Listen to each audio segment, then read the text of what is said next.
حدیث شریف بخاری جلد اول میں اللہ تبارک و تعالی نے جب حضرت جبرائیل علیہ السلام کو حکم فرمایا جاؤ حضرت آدم علیہ السلام کے پاس اور انہیں حضرت حوا علیہ السلام کے ساتھ جمع کرنے کا حکم دے دو اور ہم بستری کے آداب بھی سکھاؤ، تو جب حضرت جبرائیل علیہ السلام حضرت آدم علیہ السلام کے پاس تشریف لے گئے اور اللہ کا حکم سنایا تو حضرت آدم علیہ السلام کہنے لگے جمع کیا ہوتا ہے، وہ کیسے ہوتا ہے؟ حضرت جبرائیل علیہ السلام نے حضرت آدم علیہ السلام اور حضرت حوا علیہ السلام کے پہلی دفعہ جاننے کے لیے اس ویڈیو کو آخر تک ضرور دیکھیے۔ بسم اللہ الرحمن الرحیم۔ السلام علیکم ورحمۃ اللہ وبرکاتہ۔ حضرت آدم علیہ السلام کو حضرت حوا علیہ السلام سے ہم بستری کرنا کس نے اور کیسے سکھایا تھا؟ حضرت سیدنا امام غزالی رحمۃ اللہ علیہ کا فرماتے ہیں ہم بستری کرنا جنت کی لذتوں میں سے ایک لذت ہے۔ حضرت سید جنید بغدادی رحمۃ اللہ علیہ کا فرماتے ہیں انسان کو جمع کی ایسی ضرورت ہے جیسے غذا کی۔ ہم سب جانتے ہیں کہ کھانا پینا انسان کی سب سے پہلی اور سب سے بڑی ضرورت ہے۔ اگر ہم کھانا پینا چھوڑ دیں گے تو ہمارا جسم اور صحت زیادہ عرصہ تک برقرار نہیں رہے گی۔ بالکل اسی طرح سے کھانے پینے کے بعد میاں بیوی کی سرا ملاقات یعنی ہم بستری نہایت ضروری عمل ہے۔ اسی سرا ملاقات کو ہم بستری جمع یا میاں بیوی کا تنہائی میں محبت بھرا کام سر انجام دینا جو بھی نام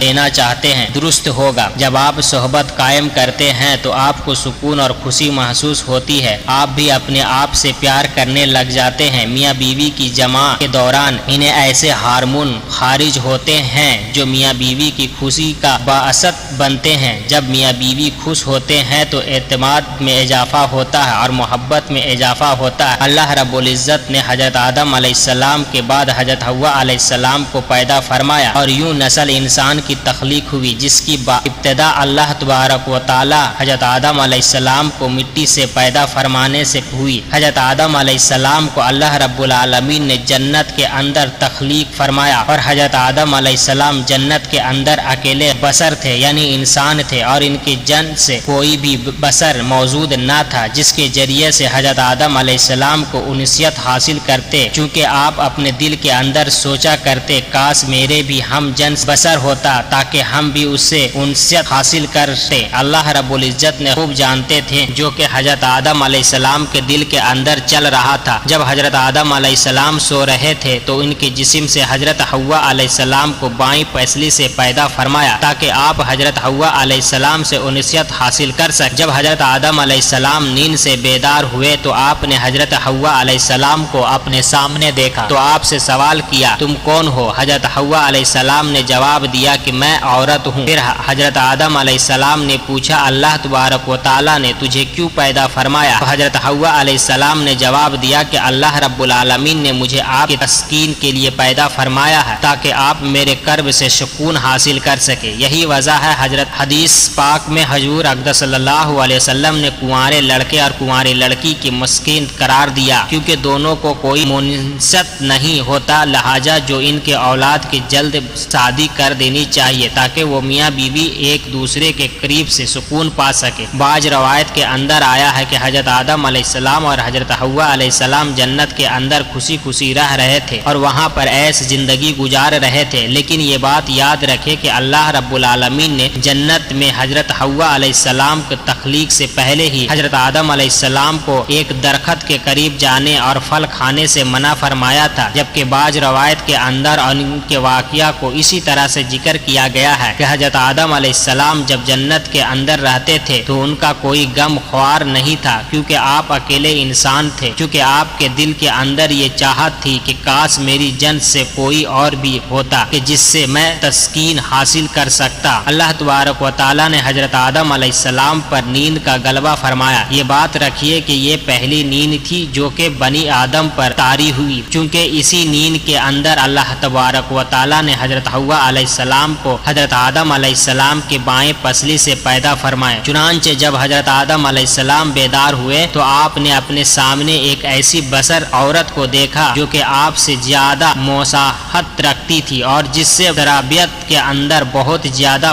خوش و جمیل تھی، حسین و جمیل تھی۔ چونکہ حضرت آدم علیہ السلام نے جیسے ہی حضرت حوا علیہ السلام کو دیکھا تو آپ سب کچھ جان گئے یہ کیوں اور کس وجہ سے پیدا ہوئی ہے اور ان کا نام کیا ہے، کیونکہ اللہ तबारक व ताला ने आपको पहले ही तमाम चीज़ों का इल्म सिखा दिया था, चूँकि फिर इसके बाद फरिश्ते हजरत आदम अलैहिस्सलाम को इल्म का इम्तहान लेने के लिए इनके पास आए और हजरत आदम अलैहिस्सलाम को सलाम किया। और हजरत आदम अलैहिस्सलाम को सलाम करने के बाद फरिश्तों ने पूछा कि ये सामने तुम्हारे जो मखलूक मौजूद है ये क्या चीज़ है? हजरत आदम अलैहिस्सलाम ने इरशाद फरमाया ये औरत है। चुनांचे फिर उस फरिश्ते ने दूसरा सवाल ये किया कि उस औरत का नाम क्या है? तो आपने फरमाया कि इस औरत का नाम हव्वा है। जिस पर फरिश्तों ने फिर सवाल किया इनका नाम हव्वा क्यों रखा गया है? हजरत आदम अलैहिस्सलाम ने जवाब दिया क्योंकि इनको एक जिंदा इंसान से पैदा किया गया है, इसी वजह से इनका नाम हव्वा अलैहिस्सलाम रखा गया है। हजरत इब्राहिम नखाली रहमतुल्लाह अलैह का रवायत करते हैं जब अल्लाह तबारक व ताला हजरत आदम अलैहिस्सलाम को पैदा फरमाया तो अल्लाह तबारक व ताला ने हजरत आदम अलैहिस्सलाम के तरफ एक फरिश्ता को भेजा। हजरत आदम अलैहिस्सलाम को जमा यानी हम बिस्तरी का हुक्म दिया तो उन्होंने हजरत हव्वा अलैहिस्सलाम से हम बिस्तरी की जन की, क्योंकि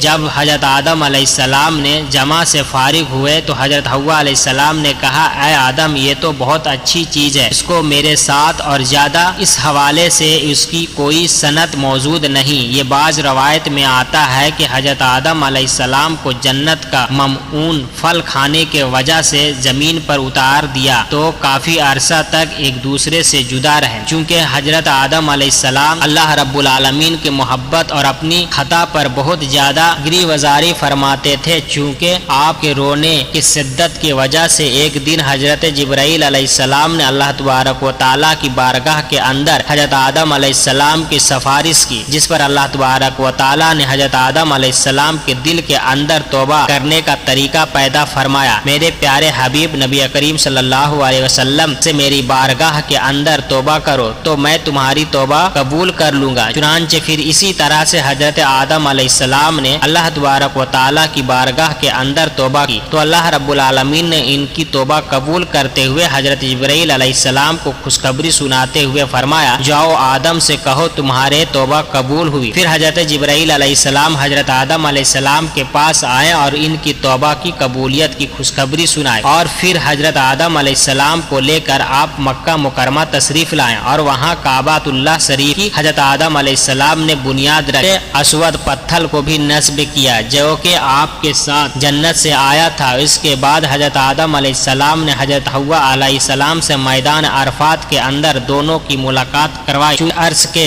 दूरी और वक्त और दुनिया की तख्लीकात की वजह से दोनों के अंदर काफ़ी तब्दीलियाँ आ चुकी थी, इसी वजह से दोनों एक दूसरे को पहचान न सके, जिस पर हजरत जिब्राईल अलैहिस्सलाम ने आप दोनों को तारुफ करवाया। मोहतरम नाजरीन, हजरत आदम अलैहिस्सलाम और हजरत हव्वा अलैहिस्सलाम उठे इकट्ठे रहने लगे, लेकिन हजरत आदम अलैहिस्सलाम को जन्नत के अंदर हजरत हव्वा अलैहिस्सलाम से कुर्बत करने से मना कर दिया गया था और ना ही किसी किस्म के ताल्लुकात तनाउल का सिलसिला शुरू हुआ था। ये हजरत आदम अलैहिस्सलाम और हजरत हव्वा अलैहिस्सलाम अलहदा अलहदा सोया करते थे, चूँकि एक मरतबा अल्लाह रब्बुल इज़्ज़त ने हजरत जिब्राईल अलैहिस्सलाम को हुक्म फरमाया कि जाओ और हजरत आदम अलैहिस्सलाम को हुक्म दो कि वो हजरत हव्वा अलैहिस्सलाम से जमा करे और इनको आदाब मुबारज़त भी सिखाए। चूँकि हजरत जिब्राईल अलैहिस्सलाम हजरत आदम अलैहिस्सलाम के पास तशरीफ लाए और उनको अपनी बीवी हजरत हव्वा अलैहिस्सलाम के करीब होने का हुक्म दिया और उनको आदाब मुअस्सर भी सिखाए और उन्हें इस बात का हुक्म दिया कि यहाँ से उठकर हजरत हव्वा अलैहिस्सलाम के पास जाकर लेटे, चूँकि हजरत आदम अलैहिस्सलाम ने ऐसा ही किया। इसके बाद हजरत आदम अलैहिस्सलाम जब वापस आए तो हजरत जिब्राईल अलैहिस्सलाम ने पूछा कि आपने अपनी बीवी को कैसा पाया? तो हजरत आदम अलैहिस्सलाम ने इरशाद फरमाया बहुत अच्छा पाया। मोहतरम नाजरीन, इस हदीस शरीफ के बारे में उलमा कराम ने ये इरशाद फरमाया है ये हदीस मुनकर है, क्योंकि इस हदीस के अंदर दो रावी ऐसे हैं कि जिनको इमाम बुखारी ने मुनकर करार दिया है। फिर इसके बाद हजरत हव्वा अलैहिस्सलाम से नस्ल इंसानी की इब्तिदा हुई और बाज रवायत के अंदर जिक्र है कि आप 20 हमल ठहरे और आपके यहाँ 20 लड़के और लड़कियों पैदा हुए और इस तरह से नस्ल इंसानी फैलती फूलती हुई आज तक जा पहुँचे। अल्लाह रब्बुल इज़्ज़त हम सब को अपने हिफाजत व अमन में